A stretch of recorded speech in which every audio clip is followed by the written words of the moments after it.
যত দিন যাবে কিয়ামতের যে আলামতগুলো বাকি আছে সেগুলো আস্তে আস্তে চোখের সামনে দেখা যাবে। 10টা বড় বড় আলামত এখনো দেখা যাচ্ছে না, বাকি ছোট ছোট যত আলামত আছে তার 100টার মধ্যে 99টাই দেখা যাচ্ছে। সামনের সময় কেমন বলছিলাম যে 10টা বড় বড় সাইন দেখা যাচ্ছে না, বাকি 100টার মধ্যে 99টাই দেখা যায়। কি কি দেখা যাচ্ছে কয়েকটা বলি। উঁচু উঁচু বিল্ডিং দেখা যায়, উঁচু উঁচু বিল্ডিংয়ের প্রতিযোগিতা দেখা যায়। সমাজের নিম্ন শ্রেণীর মানুষ, রাখাল শ্রেণীর মানুষ উঁচু উঁচু অট্টালিকা নির্মাণের প্রতিযোগিতা করছে দেখা যায়।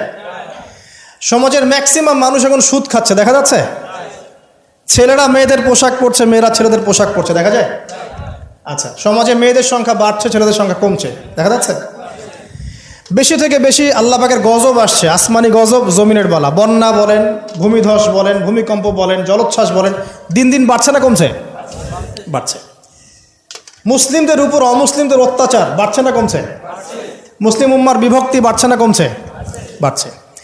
মানুষ আলেম, বড় বড় ওলামায়ে কেরাম যারা আছে তাদের ইন্তেকাল বেশি হচ্ছে না কম হচ্ছে? ওলামায়ে কেরাম যারা বড় বড় আলেম ওলামা তারা আস্তে আস্তে চলে যাচ্ছেন না? মানুষ অনেক জাহেলকে আলেম মনে করছে না? হ্যাঁ, এমনও কিছু মানুষ মুসলিম সমাজে দিন প্রচার করছে যাদের ফ্রেঞ্চ কাট দাড়ি।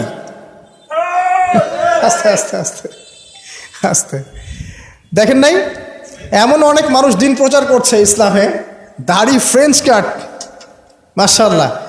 এবং সে বলছে যে মানে এটা যে সুন্নাহ, এটা কোরআনে কোথায় আছে? সম্মাদারির কথা কোরআনে কোথায় আছে? দাড়ি টুপি পাগড়ির মধ্যে ইসলামকে সীমাবদ্ধ করে ফেলেছেন, এই জন্যে প্রতিবাদ স্বরূপ সে নিজে আর লম্বা দাড়ি রাখবে না। কি বুঝলেন? আপনারা দাড়ি টুপি এবং পাগড়ি জুব্বার মধ্যে ইসলামকে সীমাবদ্ধ করে ফেলেছেন, এই কারণে সে নিজে আর দাড়ি রাখবে না, ইসলাম প্রচার করে বেড়াচ্ছে। মানুষ ওদের পেছনে ছুটছেও। দেখলাম নারী একজন মহিলা ওয়াজ মাহফিলের স্টেজে উঠে বক্তব্য দিচ্ছে। হ্যাঁ, আশপাশে কিছু মানুষ আছে যাদের আবার দাড়ি টুপিও আছে, তারা বসে বসে আবার শুনছেও লেকচার। হ্যাঁ, তো এই যে সাইন যে আলেমদের মৃত্যু হবে, জাহেলদেরকে মানুষ আলেম মনে করবে, মেয়েদের সংখ্যা বাড়বে, ছেলেদের সংখ্যা কমবে, ছেলেরা মেয়েদের পোশাক পরবে, মেয়েরা ছেলেদের পোশাক পরবে, এগুলো দেখতে পাচ্ছেন না? দেখতে পাচ্ছেন। সময় সংক্ষিপ্ত হয়ে আসছে না? নবীজি বলেছেন একটা বছর চলে যাবে একটা কিসের মতো? মাসের মতো। মাস যাবে সপ্তাহের মতো, সপ্তাহ যাবে একটা দিনের মতো। সময়ের বরকত কমছে না? কমছে। হঠাৎ মৃত্যু বাড়ছে না মানুষের? হঠাৎ মৃত্যু যাচ্ছে, অ্যাক্সিডেন্ট, মরে গেল হঠাৎ। দেখবেন ছোট ছোট বাচ্চা যারা আছে, এই বাচ্চাদের সাথে যৌন সম্পর্ক বাড়ছে না? বাচ্চা থেকে ধর্ষণ বাড়ছে না? সমাজে এমনি নর্মালি জেনার ধর্ষণ বাড়ছে না? পরিবারের ভাঙনগুলো হচ্ছে না বেশি? ভাঙন বাড়ছে না? পরকীয়া বাড়ছে না? এই যে ভাইয়ে ভাইয়ে দ্বন্দ্ব, সম্পত্তির জন্য বাবার সাথে ছেলের দ্বন্দ্ব, মায়ের সাথে ছেলের দ্বন্দ্ব, প্রতিবেশী খুনাখুনি, এগুলো বাড়ছে না কমছে? সব কিয়ামতের সাইন। আমানতদারিতা উঠে যাচ্ছে না? যে ব্যক্তি মিথ্যাবাদী তাকে সমাজে সত্যবাদী বলা হচ্ছে না? আর যে সত্যবাদী ওকে সমাজে মিথ্যাবাদী বলা হচ্ছে না? কোথায় আছেন? আপনি নিজেই পড়াশোনা করেন, দেখেন আলামত আর কতগুলো আলামত চান, সবগুলো আপনি চোখের সামনে দেখতে পারবেন। আজকে এটা টপিক না হলে এটা নিয়ে আমি 2 ঘন্টা কথা বলতে পারবো ইনশাআল্লাহ। কিন্তু 10টা বড় বড় সাইন এখনো আসে নাই। কিরকম? 1, মাসিহুদ দাজ্জাল এসেছে? আসে নাই মানে সে এখনো আত্মপ্রকাশ করেনি মানুষের রূপে, কিন্তু তার জন্ম হয়েছে, সে আছে, যেখানে থাকার সেখানেই আছে। তার যেটা মিশন, সেই মিশন চলছে বিশ্বজুড়ে, এবং তার মিশনগুলো বাস্তবায়ন করছে এখন ইহুদিরা। কারণ ইহুদিদেরকে নিয়েই সে বিশ্ব শাসন করবে। যাদেরকে নিয়ে সে বিশ্ব শাসন করবে তারা দাজ্জালের মিশন ঠিকই বাস্তবায়ন করছে। আর আমরা কি করছি? হালুয়া রুটি আর সেমাই খাচ্ছি, আর বাসায় গিয়ে ঘুমিয়ে যাচ্ছি, তাই না ভাই? একদিন হালুয়া রুটি বলেছিলাম তো কিছু মানুষ আমাকে খুব ধোয়া ধুয়েছে অনলাইনে, এই জন্য এখন আমি হালুয়া রুটি বলতে চাই না, এখন বলি আমরা বিরিয়ানি খাচ্ছি আর ঘুমাচ্ছি। দেখেন, দাজ্জাল কিন্তু পৃথিবীতে আছে। কোথায় আছে? তার মানে সে কোন গোত্রের হবে, ইত্যাদি ইত্যাদি, তার দেহের গঠন কেমন হবে, চুল কেমন হবে, চোখ কেমন হবে, সব কিছু হাদিসে বলা আছে। মাসিহুদ দাজ্জাল নিয়ে আমি আলাদা একটা খুতবা বা লেকচার ইনশাল্লাহ দিব। কিছু মানুষ আছে দেখলাম দাজ্জাল কোথা থেকে বের হবে এই নিয়ে খুব আলোচনা। আমি বলেছি অনেক দিন আগের একটা লেকচারে যে দাজ্জাল জেরুজালেম থেকে বিশ্ব শাসন করবে। 5 বছর আগেও এই কথা বলেছি, ইনশাল্লাহ জীবনের শেষ পর্যন্ত এই কথা বলবো। দাজ্জাল জেরুজালেম থেকে সারা বিশ্ব শাসন করবে। এখন সে খুব লেখা লিখছে না, এখানে খোরাসানের কথা এসেছে, এখানে ইস্পাহানের কথা এসেছে, ইত্যাদি ইত্যাদি।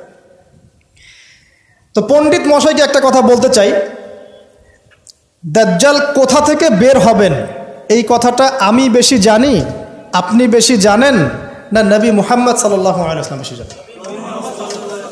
বলেন কে বেশি জানেন? আচ্ছা, দাজ্জাল মক্কা মদিনা ঢুকতে পারবে? পারবে না। আচ্ছা, দাজ্জাল মক্কা মদিনায় ঢুকতে পারবে না।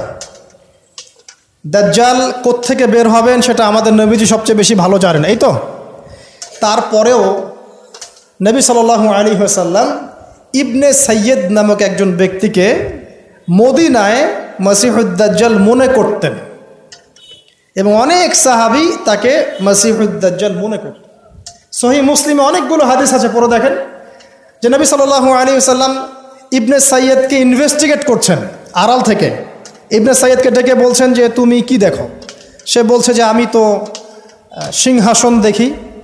তো নবীজি বলছেন তোমার সিংহাসন কোথায়? সে বলছে সিংহাসন সমুদ্রের উপরে। তখন নবীজি বলছেন তুমি তো শয়তানকে দেখেছ, তুমি শয়তানকে দেখেছ। এরপরে নবীজি বলছেন তুমি কি বিশ্বাস করো যে আমি মুহাম্মদ শেষ নবী? ইবনে সাইয়্যিদ বলছে আপনি কি বিশ্বাস করেন যে আমি নবী? কথা বুঝতে পারছেন? কথা বুঝতে পারছেন না? নবীজি মনের মধ্যে একটা শব্দ গোপন করলেন, শব্দটা ছিল দুখান। কি নাম? সূরা দুখান আছে না? দুখান। দুখান শব্দটা মনের মধ্যে গোপন করে ইবনে সাইয়্যিদকে বলছেন যে বলো দেখি আমি মনের মধ্যে কি শব্দ গোপন করে রেখেছি। তখন ইবনে সাইয়্যিদ কি বলল জানেন? বলল দুখ। দুখ রহস্যময় ক্যারেক্টার না একটা? ওমর রাদিয়াল্লাহু আনহু বলছেন যে ইয়া রাসূলুল্লাহ আপনি আমাকে অনুমতি দেন, এর গর্দানটা আমি উড়াই দিই। তখন নবী সাল্লাল্লাহু আলাইহি ওয়াসাল্লাম বলছেন যে না, যদি সে, শোনেন স্টেটমেন্টটা শোনেন, যদি ইবনে সাইয়্যিদ সত্যি দাজ্জাল হয়ে থাকে তাহলে তুমি তাকে হত্যা করতে পারবে না, কারণ তার হত্যা লেখা আছে ঈসা আলাইহিস সালামের হাতে। ঠিক আছে? আর যদি সে দাজ্জাল না হয়ে থাকে তাহলে নিরপরাধ ব্যক্তিকে হত্যা করার মধ্যে কোনো সার্থকতা নাই। এই যে যদি সে দাজ্জাল হয়ে থাকে, এই চান্সটা নবী সাল্লাল্লাহু আলাইহি ওয়াসাল্লাম কেন নেবেন? অথচ ঘটনাটা মদিনার, যে মদিনায় দাজ্জাল ঢুকতে পারবে না। ব্যাপারটা কি রহস্যময় নয়? এত সহজেই দাজ্জালের কনসেপ্ট নিয়ে এত আলোচনা করা যায় না। 2-4টা হাদিসকে মিলালেই সব কিছুর কনক্লুশন আসে না। দাজ্জালের খুরুজ একটা জিনিস, ওর জন্ম নিয়ে আর একটা জিনিস। সে পৃথিবীতে আছে, সৃষ্টির শুরু থেকেই আছে। স্বয়ং নূহ আলাইহিস সালাম যখন নবী ছিলেন তখন নূহ আলাইহিস সালামও তার কওমকে দাজ্জাল সম্পর্কে সতর্ক করেছেন। তো নূহ আলাইহিস সালামের যুগে সে কোথায় ছিল? এটা কি চিন্তার বিষয় নয়? আবার তামিম দাড়ি দেখে আসছেন দ্বীপের মধ্যে তাকে বাধা অবস্থায়। হাদিস আছে না? আছে। এখন একটা হাদিসের মধ্যে যে আছে যে দাজ্জাল ইরাক এবং শাম এর মাঝামাঝি একটা রাস্তা থেকে বের হয়ে আসবে, এটা একটা হাদিস।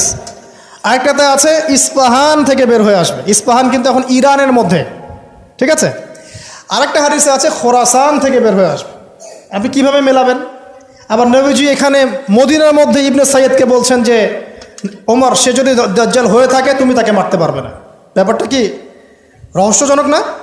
অনেক চেইন মিলাতে হবে এখানে, একটা দুটা হাদিস দিয়ে আমি কনক্লুশন আসতে পারবো না। আরেকটা বিষয় বলি, ওই যে শাম এবং ইরাকের মাঝখানের রাস্তার কথা আসছে, এই জায়গাটা এখন ইসরায়েলের আন্ডারে পড়েছে।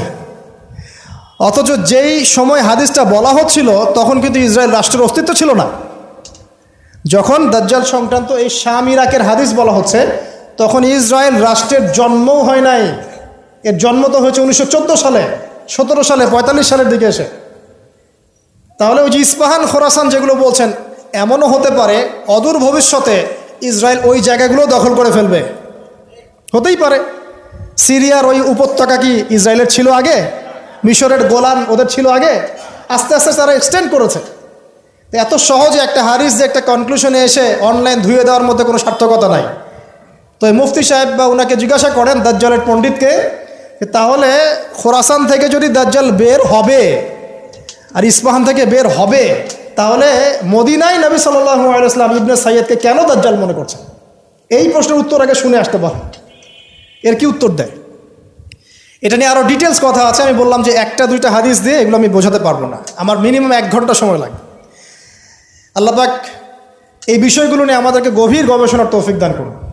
এতটুকু জেনে রাখেন, সে এই বিশ্ব শাসন করবেই এবং 40 দিন সে বিশ্বটাকে ম্যাসাকার করবে।